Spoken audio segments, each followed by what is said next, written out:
Hello বন্ধুরা, কেমন আছো তোমরা সবাই? আশা করি তোমরা সবাই খুব ভালো আছো। যদিও ওয়েদারটা একেবারেই ভালো না, ওয়েদার চেঞ্জের সময় প্রত্যেকটা ঘরে কিন্তু জ্বর, সর্দি, কাশি, ঠান্ডা লাগা। আর আমাদেরও কিন্তু সেই ব্যতিক্রম নেই। তো এই জন্যেই আর কি কয়েকদিন ব্লগ দিতে পারিনি, ভিডিও এডিট করে উঠতে পারিনি।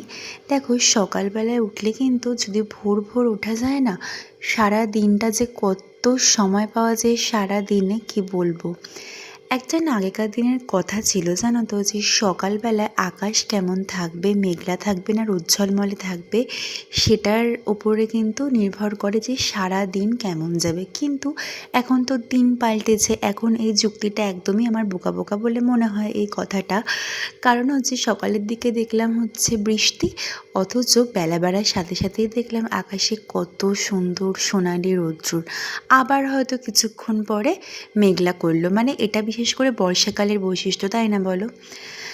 তো দেখো তো আমি একটু মানে এটা আমি দুদিন আগের ব্লগ দিচ্ছি। আমি একটা নতুন ড্রেস পরে নিয়েছিলাম, স্কার্টটাও নতুন আর আমি টপটাও নতুন কিনেছিলাম।